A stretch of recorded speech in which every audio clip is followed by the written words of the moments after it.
Bonjour à tous. Voilà, je voulais vous parler de mon nouvel indicateur qui s'appelle UltraTrend 2. Vous pouvez retrouver donc toujours sur mon store, donc sur l'adresse market prorealcode.com/store/pips. Alors celui-ci c'est un indicateur qui n'est pas loué comme les autres. C'est vraiment un achat. Donc pour vous expliquer exactement, c'est un concurrent direct à ExtraTrend. Voilà. Donc même tarif, même perf, voire un peu mieux. Et donc c'est un indicateur toujours borné. Donc la bougie courante est toujours peut changer d'état, mais tous les signaux précédents ne changent pas.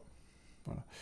Donc je vais vous montrer en détail comment on l'utilise et qu'est-ce qu'il peut faire. Ensuite, on regardera la partie screener et enfin la partie trading automatique. Donc l'indicateur, c'est comme d'habitude, hein, enfin comme d'habitude. On fait ajouter l'indicateur, donc je vais faire semblant de ne pas l'avoir. Je l'ajoute. Je tape donc UltraTrend 2. Au préalable, évidemment, vous l'avez acheté, donc vous le trouverez dans cette partie-là du marketplace. Bon, forcément, comme je l'ai fait, je l'ai ici. Il apparaît, une fois qu'on clique, il apparaît à l'écran, et les options, pour cette version-là, peut-être qu'après je rajouterai d'autres choses, notamment on m'a demandé le prix d'achat, toutes ces choses-là, je les rajouterai en dessous. J'essaye de le faire le plus basique possible au départ, c'est-à-dire le plus simple d'utilisation. C'est-à-dire que quand c'est vert, on est en phase haussière, et quand c'est rouge, on est en phase baissière. Donc, qu'est-ce qu'il peut faire cet indicateur? Cet indicateur, donc, il a été écrit dans le but de faire des profits, hein. Je préfère le préciser. On fait des profits dans les deux sens. C'est-à-dire qu'on peut être un shorter ou on peut être quelqu'un qui fait, comme la plupart des gens, donc des positions longues. C'est-à-dire que position longue, hein, c'est quand on fait un achat et on va vendre quand c'est plus haut. Et les shorters, c'est l'inverse, hein. Ils vendent d'abord et ils rachètent ensuite. Donc c'est deux écoles complètement différentes. On peut faire les deux. Bon, attention, hein, en fonction de vos contrats, vos comptes titres, vérifiez avec votre banque parce qu'il y a des calculs de marge. Théoriquement, il doit y avoir de. Moi, je suis à Boursorama, je sais qu'il y a une espèce de marge. C'est-à-dire que la marge, si je vends ici et que ça remonte un peu trop, la transaction, elle est. Enfin, vous allez perdre beaucoup d'argent, quoi. Faut vraiment être sûr de soi quand on fait du short, hein. C'est pareil, hein, voilà. Moi, je vous explique l'indicateur, mais après, tout ce qui est derrière, pareil, quand vous faites. Si vous êtes chez IG ou un broker avec de la marge, même quand vous achetez pour revendre plus tard, faites attention à pas enfin, faites attention. Vous savez très bien que si vous achetez là et que ça descend, au bout d'un moment, votre transaction, votre position, elle va être clôturée et puis vous aurez fait une moins-value automatique, hein. Donc tout ça, ça se vérifie avant. Faites pas n'importe quoi non plus. Donc là, j'ai pris comme exemple Société Générale en UT1 heure. Qu'est-ce que je disais? Alors, les différentes options de l'indicateur. Donc, vous voyez, par défaut, il marche très bien. Enfin, on peut l'utiliser comme ça. C'est-à-dire que je vois du vert, je viens de passer du rouge au vert, mais je fais un achat. Hop. Et quand je vois du rouge arriver, je fais une vente. Voilà, ça c'est l'utilisation basique. Bon, évidemment, c'est pareil, c'est un ensemble de filtres derrière qui tournent, qui essayent de vous faire prendre les meilleurs, faire les meilleurs, forcément les achats les plus bas et puis les ventes les plus hauts, mais hein, on ne prévoit pas l'avenir, hein. Donc, par moment, ça peut tomber comme ça. Donc, l'explication au niveau de l'affichage, c'est que par exemple, à l'indicateur, c'est à cette bougie, bon, je vais essayer de mieux l'afficher, c'est à cette bougie, là c'est la première bougie d'achat. c'est pas celle-ci. C'est-à-dire que là, il y a du vert entre les deux, eh ben c'est, il est écrit vers la bougie précédente. On aurait pu faire le choix de faire vers la bougie suivante. Bon, j'ai fait le choix de faire vers la bougie précédente. Hein. J'ai fait comme extra train en fait, tout bêtement. Ça permet de... C'est un peu marketing, ça permet de faire croire qu'on a acheté avant, mais c'est pas vrai, on achète ici. Exactement. Et donc de montrer qu'il est plus performant, mais voilà. Donc là, la première bougie d'achat, elle est ici. Donc maintenant, on va rajouter des options qui me paraissent intéressantes. On va dire qu'on est quelqu'un qui achète, je ne suis pas un shorter, je fais que de la longue position. Donc je vais demander à l'indicateur de me montrer à quel moment est-ce que je peux... parce que en fait, on peut acheter ici, mais on aurait pu... Il y en a, ils vont dire, bah moi, il a bien monté, là, bah, je vais commencer à acheter là. Et puis après, hop, ça baisse. En fait, on ne sait pas trop quand on achète. On sait quand est-ce que la tendance, elle change. Enfin, on devine, mais après, faut pas normalement, il ne faut pas acheter en cours de route comme ça, parce que, vous voyez, là, si j'achète ici, bah, je gagne rien, hein, parce que là, je suis en moins-value. Là, je suis encore en plus-value, mais le machin, il est vert. Ok, très bien, il est vert, il est vert. Ah, là, c'est rouge. Et là, normalement, ça veut dire vente. Donc là, avec les frais, bah, je gagne rien. Donc, il faut bien respecter les phases d'achat et de vente. Faut pas acheter n'importe comment.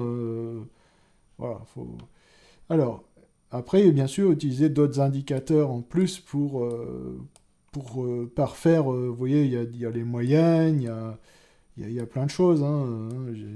Pro Real Time, il est bourré d'indicateurs. Utilisez-les pour... c'est un indicateur, mais c'est pas l'ultime. Hein. L'ultime n'existe pas. Hein. Enfin, si, il y en a des ultimes, mais c'est des tricheurs. Mais bon. Donc ici, nous, on ne triche pas. Donc, je vais vous montrer cette option-là. Ça permet de montrer quand est-ce qu'il faut rentrer dans la valeur. Donc là, il dit première... Alors, en fait, l'explication, c'est quoi? C'est que je vais vous montrer pourquoi il indique ces flèches ici.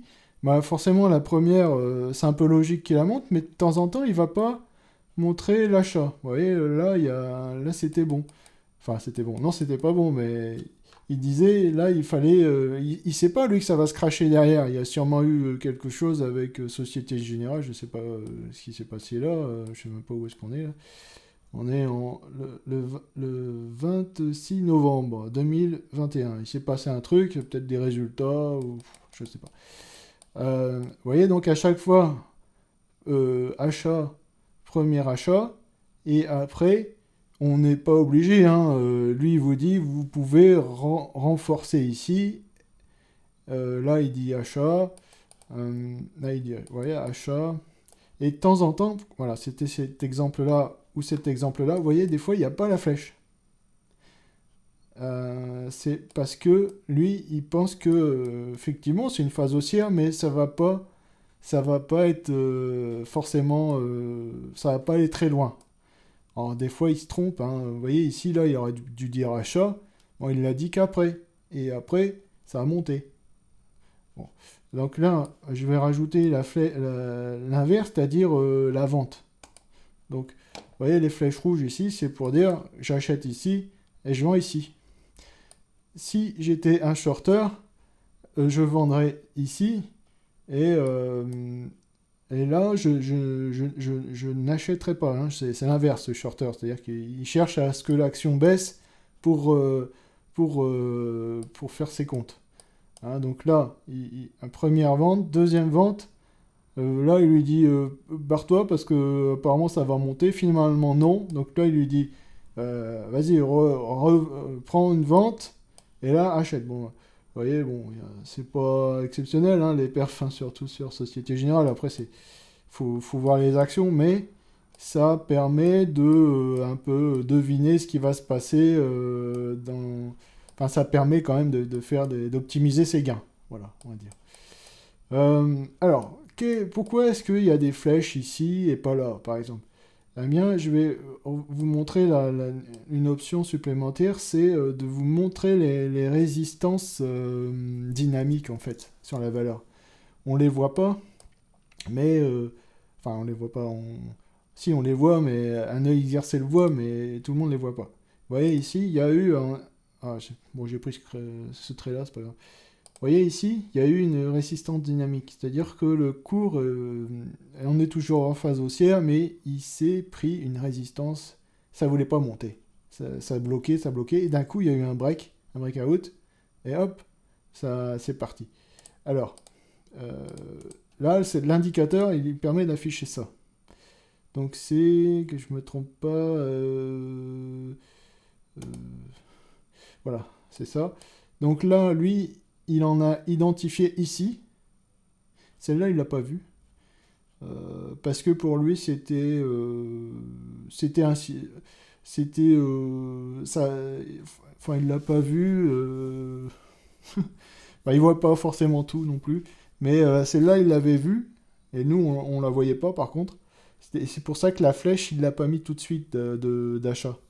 Parce que il avait vu qu'il y avait une résistance dynamique et que, vous voyez, là, il y avait un doji d'indécision, ça aurait pu très bien partir vers le bas. D'ailleurs, c'est descendu assez bas.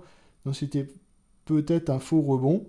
Et par la suite, il y a eu un mini breakout qui lui a fait dire que c'était maintenant là qu'il fallait placer son ordre d'achat. Et par la suite, effectivement, ça s'est bien passé.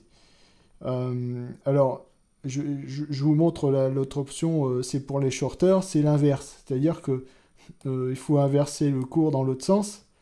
Nos amis shorters, quand ils rentrent, vous voyez, alors les traits sont bleus, hein, verts. Au lieu d'être rouges, ils sont verts. C'est-à-dire que là, on a une position longue, une entrée de position longue, mais à partir de cette bougie-là, ça baisse plus, ça va plus baisser. Il dit ça va plus baisser parce qu'il y a une force acheteuse qui est là et qui fait que ça baisse plus. Donc en fait, il vous prévient. C'est ça qui est intéressant, c'est que au lieu, alors on peut après établir des stratégies plus intelligente que celle de dire ah je vois du vert, j'achète et là je vends.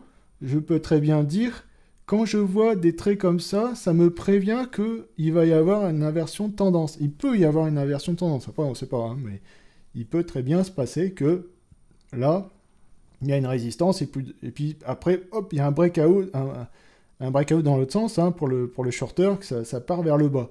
Bon, je vais essayer de prendre un autre exemple. Ouais, là, le shorter, ou même celui qui veut acheter, qui fait des achats. Là, par exemple, vous êtes ici, vous voulez faire de la plus-value en achetant et en vendant. Vous achetez là, et là, il vous dit vente. Bon, bah, très bien. Par exemple, moi, je me dis, non, il y en a, ils mettent des stops. Moi, j'en mets pas, par exemple. Je dis, moi, je veux pas faire de MV. J'ai un bon money management, par exemple. J'ai dit, bah, sur 10 000 euros au total, j'ai mis que 1000 ici. J'ai mis que 1000 ici. Et là, il m'a dit vente. Ah ben voilà, je me suis. Pourtant, c'est dommage, c'était des bougies impulsives ici. Et ben, finalement, il y a eu plus de vendeurs que d'acheteurs. Et là, on commence à voir. Alors là, il y a pas mal de traits, hein, c'est vrai. Mais à partir de ici, on commence à voir qu'il y a une phase acheteuse. C'est-à-dire que ça baisse toujours, oui, mais à un moment, il va se passer... Alors, il peut se passer, hein, c'est tout des probabilités, tout ça, une inversion de tendance. Eh ben, si je suis assez culotté, parce que Société Générale, j'ai regardé... les fondamentaux sont bons, je ne comprends pas pourquoi ça baisse comme ça. D'ailleurs, si je suis rentré, c'est pas parce que j'ai une bonne raison, c'est pas parce que j'ai que regardé l'indicateur, c'est parce que je sais que Société Générale, je l'attends à bien plus haut que ça. Et bien là, je peux déjà anticiper la phase de retour en regardant donc ces traînées vertes et me dire, ben, au bout d'un moment, je commence à voir des dojis d'inversion, ils sont verts. Je peux déjà, peut-être, hein, si j'en ai les moyens, et si je gère bien mon portefeuille, renforcer ici pour baisser mon achat, mon premier achat là, pour le faire baisser, et après profiter de la hausse pour vraiment faire une belle PV. Vous voyez? Donc c'est intéressant d'avoir cette indication-là pour... parce que moi je trouve que c'est pas mal parce que ça permet de mieux comprendre comment les courbes elles avancent. Vous voyez là on a un très bel exemple, je vais essayer d'agrandir mieux. Donc je vais enlever, parce que nous on n'est pas des shorters, mais euh, je vais enlever ça. Voilà, vous voyez là, on a une entrée, un achat, et là il y a quelque chose qui bloque. On est toujours en phase haussière, mais à un moment, paf, ça part vers le haut. Et bon, là, il n'a pas donné d'autres flèches de renfort, mais il aurait pu, par exemple, il aurait pu en mettre une ici, une nouvelle flèche verte. Il y a sûrement d'autres cas, je ne vais pas chercher, mais il y a d'autres cas où il aurait pu dire, bah vas-y, renforce, parce que là, je sais qu'il n'y a plus de résistance. Ça va monter d'un coup. Hop, ça monte d'un coup. D'ailleurs, on le voit bien avec l'effet d'escalier ici aussi, hein. Là, nouvelle résistance. Et après, paf, vous voyez, ça fait que des sauts de puce comme ça. Ça fait, bon, bah, vous connaissez, hein, les courbes, ça va jamais tout droit, hein, c'est très rare, hein. D'ailleurs, il faut pas les faire, celles qui vont tout à la verticale, c'est pas bon non plus. Il vaut mieux y aller tranquillou, par palier, et quand il vous dit vente, et ben voilà, mais vous pouvez aussi faire la chose suivante. Vous êtes sûr de votre coup, hein, vous mettez vos 10 000 là, et dès que vous voyez, commencez à voir qu'il y a des paliers, bon là c'est pas très intéressant, on va pas le faire, mais ça monte un petit peu, ah bah là je peux déjà faire mon TP, bon après là c'est pas intéressant, entre 28 et 28,6, ouais c'est vraiment nul. Mais ça peut être aussi une stratégie de dire, je mets tout, enfin faut pas faire ça, hein, ce que je dis, faut jamais tout mettre d'un coup, hein, mais vous pouvez sortir une partie de vos PV à chaque niveau que vous voyez que... Parce que ce niveau-là, on ne pouvait pas deviner que ça allait être une résistance. C'est quand on arrive dessus et qu'on voit le comportement des autres qu'on en définit une résistance. Vous voyez, je vais regarder dans le passé. Est-ce que là, à ce niveau-là, on avait... Bon, là, on en avait une ici. Ici, il n'y en avait pas depuis très longtemps. On ne peut pas le deviner. C'est vraiment quand on est sur dans le moment que l'indicateur, il les voit. Vous voyez ici, on a eu, donc voilà, il n'a pas mis de flèche verte, c'est dommage. Bon, bah, admettons, on achète ici parce que c'est vert, hein, c'est une phase haussière, c'est vert. Et là, bon, là, ça commence déjà à sentir mauvais. Et après, derrière, paf, ça part. Ça monte comme ça. Et là, vous voyez, là, ça bloque, ça bloque, ça bloque. Et on voit qu'il y a quelque chose. Il y a beaucoup d'ordres de vente limite ici. Et encore, il y en a, ils disent, ah bah non, c'est trop haut. Moi, je vends, j'ai fait ma PV. Voilà, donc tout le monde se sauve.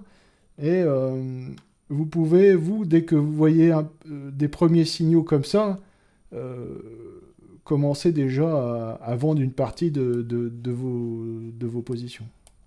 Voilà. Ça permet de... Moi, je trouve que c'est pas mal pour voir un peu comment tout se passe et comprendre pourquoi...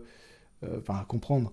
Le marché a toujours raison, hein, à la fin, bien sûr, mais là, on se dit, oh là là, ça fait 6 heures que je suis là-dessus, que ça n'arrête pas de descendre, et tout d'un coup, pouf, bougie impulsive.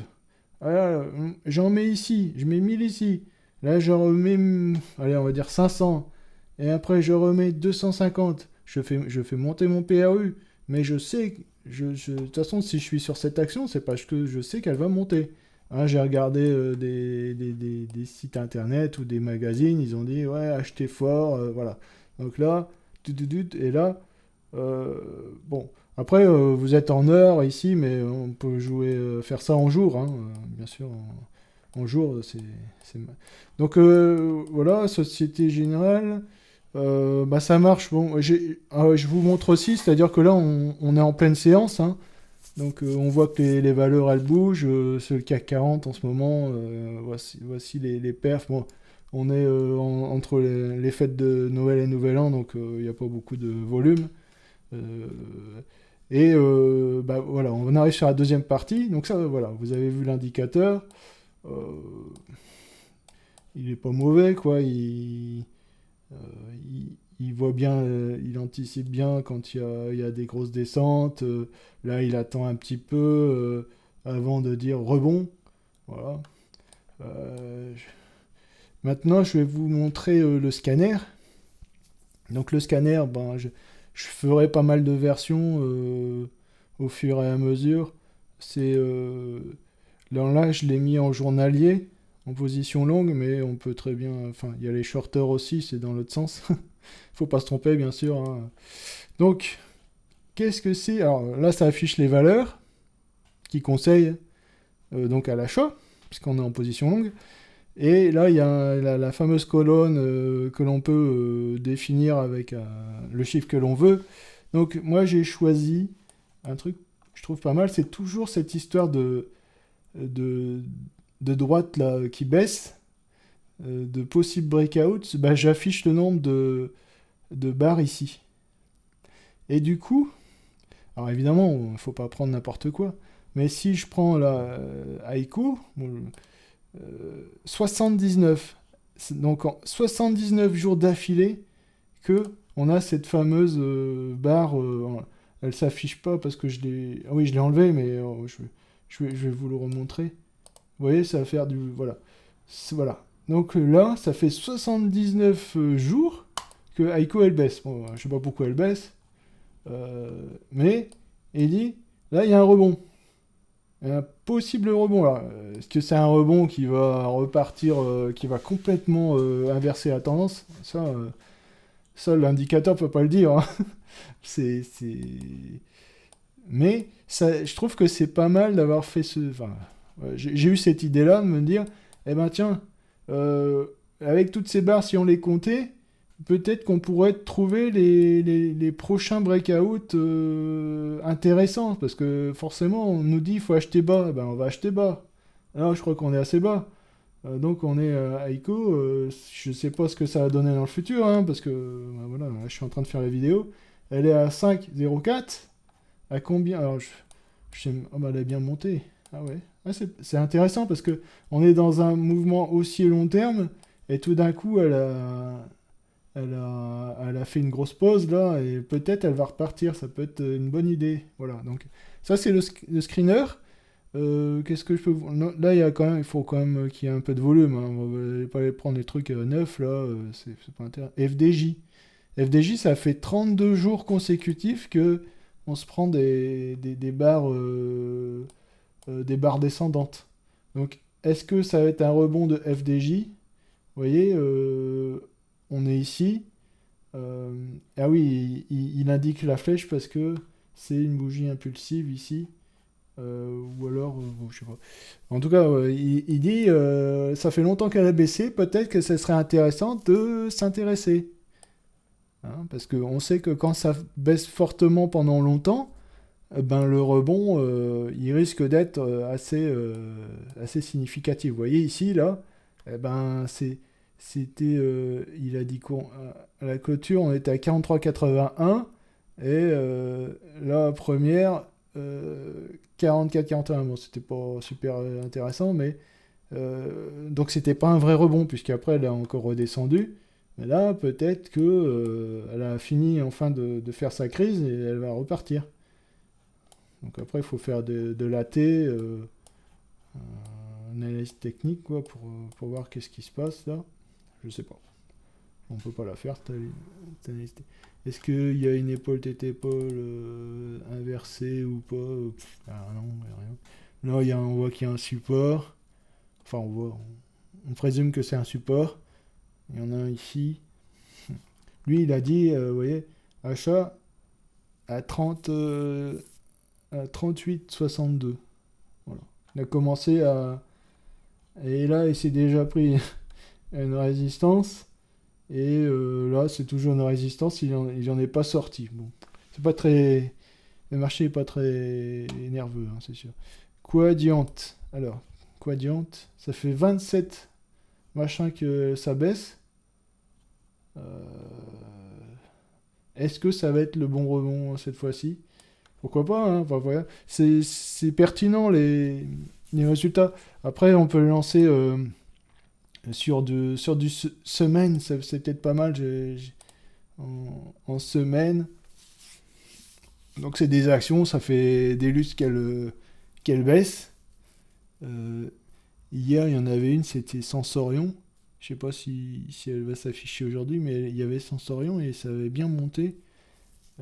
C'était un beau rebond. Alors, alors Galapagos, ouais. Galapagos, donc j'ai regardé un petit peu celle-là. Bah, ça fait longtemps qu'elle tombe. Ouais, la dégringolade. Bon, elle est quasiment arrivée. Enfin, pas son plus bas, mais. Et là, on sent que ça donne des coups quand même, hein. Si on affiche Vous voyez, c'est quand même intéressant parce qu'on a envie de regarder ce qui se passe avec les. Ah ouais, ouais, ça y va là. Donc il y a quand même. Il y a quand même des acheteurs. Bon, bah, forcément, ils sont minoritaires par rapport aux vendeurs. Mais il y a quand même des gens qui essayent d'en prendre. Ils en prennent, ils en prennent, ils en prennent. Et là, on a notre petite flèche verte qui arrive. Est-ce que ce serait pas le moment? Est-ce que ce serait pas un rebond, ça peut-être court terme, hein, mais voilà. Et là, il dit il y a un truc à faire. Bon, je ne sais pas du tout ce que ça va faire, cette histoire. Faut regarder l'actualité, ou quand il n'y a pas d'actualité, il faut regarder les fondamentaux, voir pourquoi ça a baissé. Qu'est-ce qu'il y a d'autre d'intéressant? MJ Digital Graphy, je sais pas, je connais pas bien ça. Kaufman and Brown. Alors, eux, ça fait 16. C'est ce qu'ils ont des 16 semaines. Et là, vous voyez, là c'est pas mal parce qu'on est en phase, c'est quand même, on- j'ai envie de dire qu'on est toujours en phase haussière même si ça a pris un temps de pause et c'est peut-être le moment de se placer pour jouer le rebond. Donc c'est un espèce de breakout là, vous voyez, avec cette bougie impulsive là, et ça peut peut-être repartir. Donc après, faut regarder jusqu'où on peut aller comme ça, on va dire jusque 40. Donc là, on est à 36,60 jusque 40, et ben ouais, ça fait un petit 10%. Voilà. Sympa. Bon, un petit 10%, mais pas tout de suite, hein. Sur un mois peut-être. Euh, Bastide le confort. Ah, c'est pareil, ça fait 15 semaines qu'il est descendu. Bon, là, vous voyez, ça avait déjà descendu un petit peu.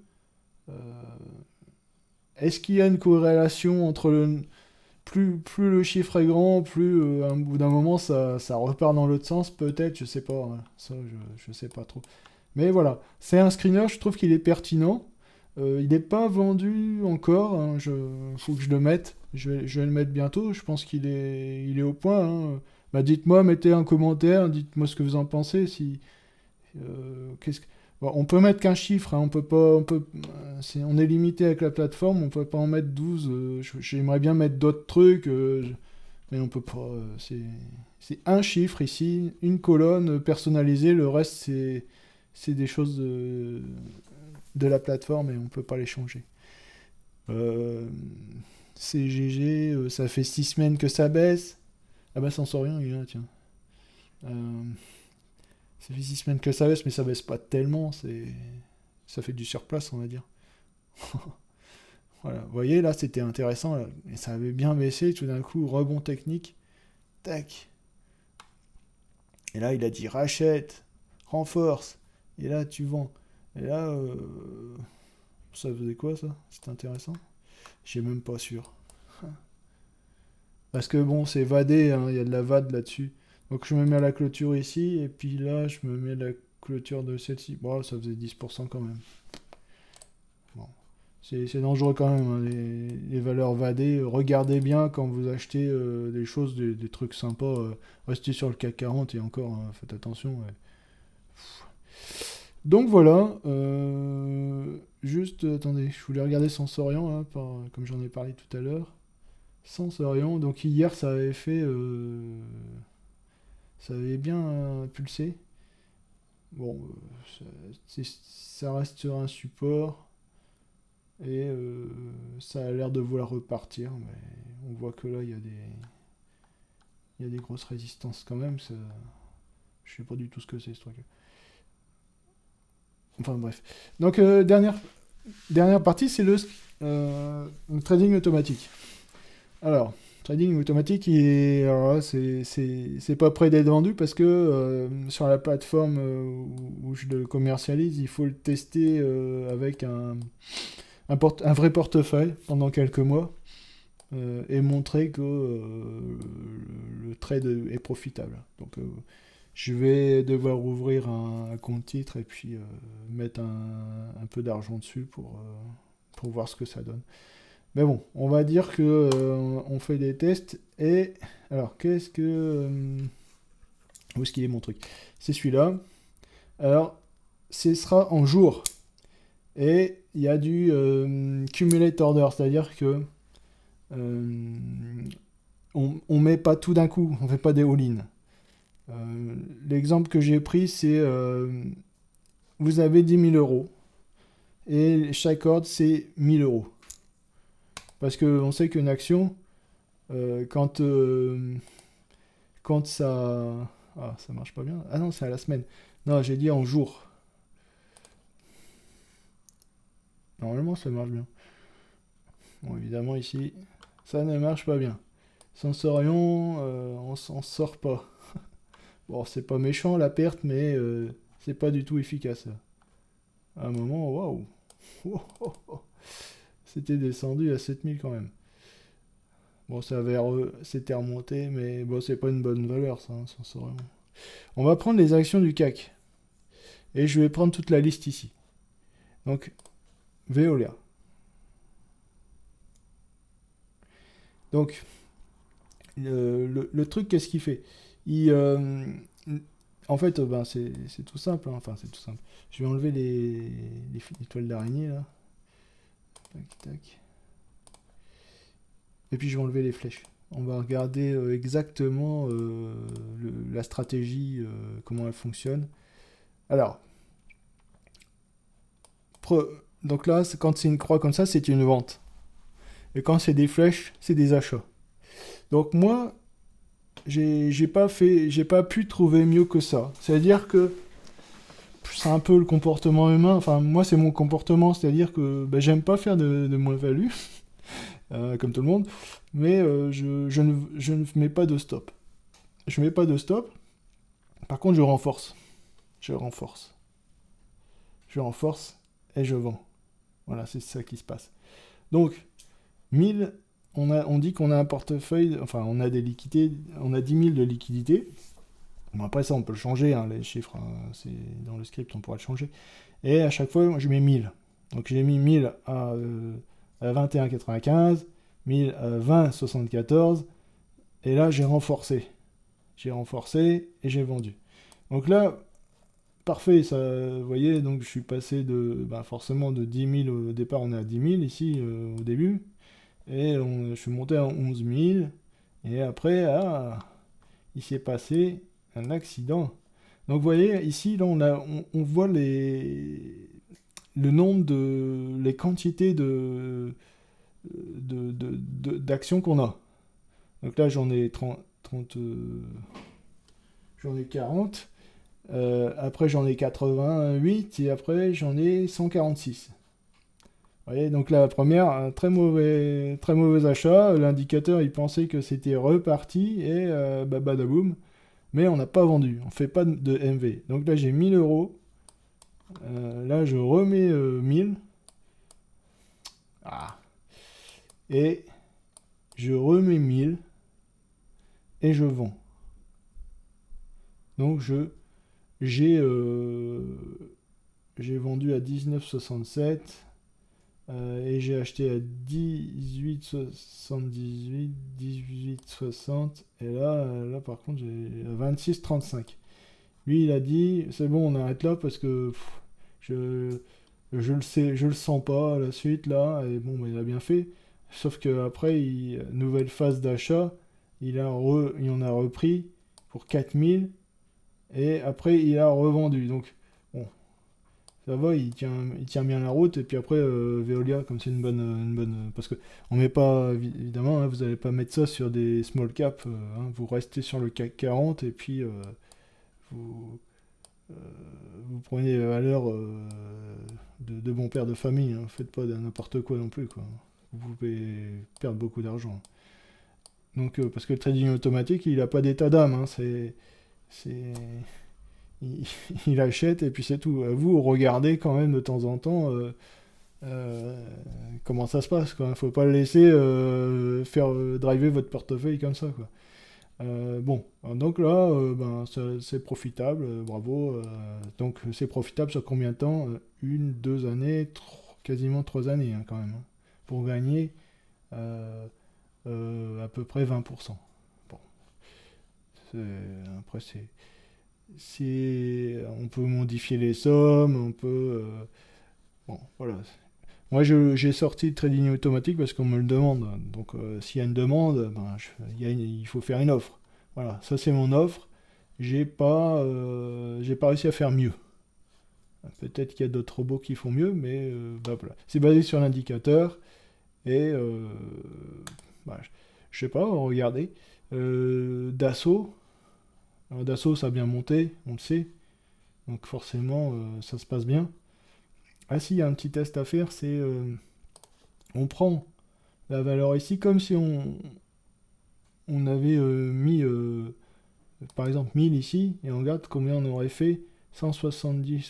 Vous voyez, si j'avais commencé le 7 janvier, j'avais mis 1000 euros, j'aurais aujourd'hui 1700 euros. Et lui, il joue pas dans la même cour parce qu'il peut faire plusieurs ordres en même temps. Euh, ouais, non, il faudrait dire je mets 10 000 ici et à la fin, ouais, on va dire ça. Donc ça ferait 11 700 euros à la fin si j'avais mis 10 000 ici. Lui, on met 10 000 ici. Eh ben, c'est plus intéressant d'avoir le trading automatique que sans ici. Parce que on a doublé nos plus-values. Donc ce programme a l'air intéressant sur Dassault. Mais dans l'avenir, c'est pas sûr non plus. Hein. C'est- Si, si l'action, le pire des cas, c'est que si l'action elle fait que des baisses comme ça, zzz, et d'un coup elle tombe, ça là n'importe quel robot ne fonctionnera pas là-dessus. Hein. Il faut prendre des actions qui sont en bonne santé, euh, enfin, qui sont bien, qui sont vues avec un avenir prometteur, quoi. On prenait pas n'importe quoi. Après, on n'est pas à l'abri d'un crash aussi, quoi. Donc, Capgemini, c'est moins, bon, ça reste positif, mais c'est pas terrible au niveau des perfs parce que là, ça s'est cassé la figure. Et notre ami, alors après, effectivement, il avait quasiment utilisé tout son portefeuille, ses liquidités en portefeuille, pour sortir. Vous voyez, là, il est sorti ici. Et après, donc il a rejoué juste après. Et là, il a alors, 97. Ah, c'est à cause des frais. Ouais, ouais j'ai mis combien j'ai mis je sais plus combien j'ai mis de frais de paramétrage. Ah, c'est pas ça. J'ai quand même compté des frais. Hein. 5 euros de frais. Bon, ça c'est le programme. Mais, le noyau, il est là. Hein. 5 euros par ordre. Bah, c'est normal, il y a des frais. Et bon, après, c'est peut-être pas beaucoup que 5 euros, mais bon. Il y a quand même un calcul de frais, parce qu'il y en a, ils mettent pas les frais. Donc forcément, ils font des meilleurs perfs. Bon, Capgemini, c'est pas... Après, c'est pareil, il faut consulter la presse spécialisée pour voir. Téléperformance, je sais pas du tout ce que ça a fait, ça. Ouais, il commence à ralentir un peu, ça. Je suis obligé à chaque fois de le redémarrer, cet ordinateur. Ça y est. Ah bah ça c'est ah bah oui, là c'est vraiment l'idéal, hein. C'est-à-dire que là, vous avez alors c'est pareil, on va faire le test. Et j'ai 10 000 € et je les place ici. Je reviens 3 ans après. J'ai 18 700 €. C'est ça, hein. Je dis pas de conneries.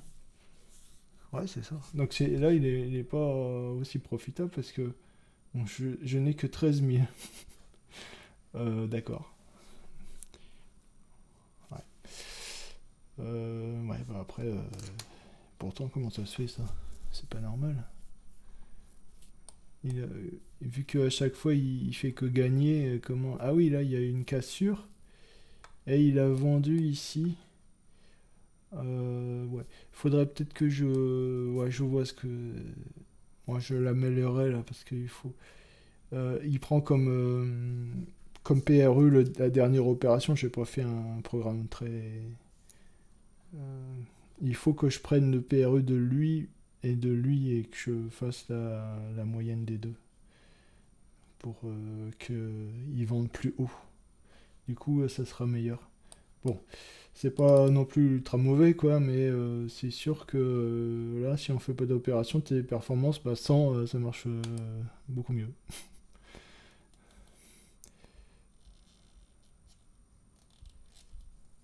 Donc là, j'ai cliqué sur NG, mais je crois que j'aurais du mal à l'avoir parce que c'est de plus en plus lent. Bon, voyez un peu en gros ce que ça fait, quoi. Euh, c'est un trading automatique. Il n'y a pas de trading automatique qui soit parfait, quoi, hein, c'est sûr. Donc là, euh, on est, on part à 11. Lui, il achète à 11,53 et il fait sur 3 ans donc 10%. Par contre, là, ouais, on va refaire le test, hein. C'est-à-dire que là, je pars ici. Là, j'ai augmenté de. Ah, c'est toujours plus intéressant. Si je ne fais pas de trading automatique, je mets 10 000 € en janvier 2019, je me retrouve à faire un plus 15. Euh, donc, sans le programme, c'est mieux. Ouais, sans le programme, c'est mieux. Vous faites sans trading automatique. Ouais, c'est pas une solution. Il n'y a pas de solution parfaite, hein. Ça fait longtemps que je travaille sur des programmes de trading et c'est pour ça que il n'y en a pas. De toute façon, j'ai envie de dire, tous ceux même. Moi, j'y crois pas à leur perf. C'est des perfs, elles se sont bien passées dans les 3 derniers mois, ok, mais c'est pas pour autant que la suite ce sera la même chose, quoi. Ça peut très bien dégringoler. Mais bon, toujours est-il on reste quand même, on gagne de l'argent, donc ça reste quand même quelque chose d'intéressant. ST Micro, ça charge. On l'a déjà? Non, c'est toujours NG là.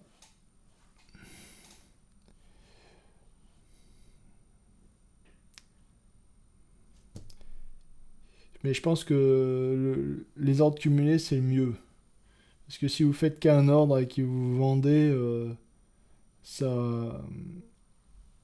Bon, là, on voit que ça monte tout le temps, donc oui, ça aurait été mieux. Mais il faut. Je pense que moyenner à la baisse, c'est toujours. Enfin, moyenner, quoi, c'est mieux que de, que de faire. Que de tout mettre d'un coup et puis de vendre. C'est pas bon, ça. Alors, ici, ST Micro. ST Micro, oh là là, ça a bien monté. Ouais, vous voyez, pas besoin de trading automatique, hein. Tac. Ah, je fais une opération 300% en 3 ans. Tranquille. Ici, je fais 25%. 25%.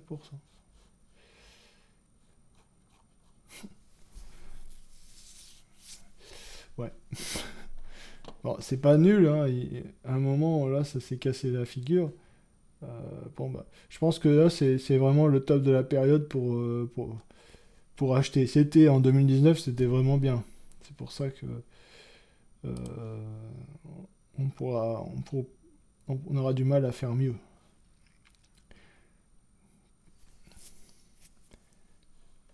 Total Energy. Après, là, vous voyez, on voit les positions. Donc là, il a pris une fois, deux fois, il a vendu. Là, il a pris une fois, il a vendu. Et là, ça a commencé à être un peu plus compliqué. Donc il a repris, il a racheté à la, à la baisse pour moyenner. Et après, bref, il vend. Donc le capital, bon, ça va, il augmente tout doucement, quoi. Mais ça fait des frais à chaque fois, ouais, forcément, ça fait des frais. Allez, total, et puis après, c'est bon. Ça fait combien de temps, là? 45 minutes. Oh la vache. Je vois pas le temps passer, là. Bon, il veut pas l'afficher. Donc voilà, donc il y aura... S'il veut vouloir l'afficher. Il y aura l'indicateur, le screener et le trading automatique. Je vais faire une offre complète. Je ne peux pas tout mettre d'un coup. Enfin, je dois d'abord créer un produit à chaque fois et après je peux faire un pack. Mais je peux pas faire un pack avec 3 produits sans les avoir créés au préalable. Donc c'est pour ça que je dois les sortir un par un et après faire le fameux pack où il y aurait donc l'indicateur, le screener et le trading automatique. Bon, de toute façon là c'est foutu. Bon, voilà, donc là on a déjà l'indicateur ici disponible. Il va l'afficher quand même. Non, il est dans les choux. Après, il y aura le screener et après, il y aura le trading automatique. Voilà, bah, merci de m'avoir écouté. J'espère que j'ai pas été trop long. J'essaye de faire le plus détaillé possible pour après ne pas refaire des vidéos complémentaires. Là, il y a tout. Voilà. Donc n'hésitez pas à regarder plus tard dans ce magasin-là. Il y aura forcément la suite des réjouissances, la collection Ultra Trend 2 avec l'indicateur, le screener et le trader. Euh, voilà. Et les autres produits, c'est d'autres indicateurs qui n'ont rien à voir avec celui-ci. Bon, ouais, merci. Allez, à bientôt et bon trade.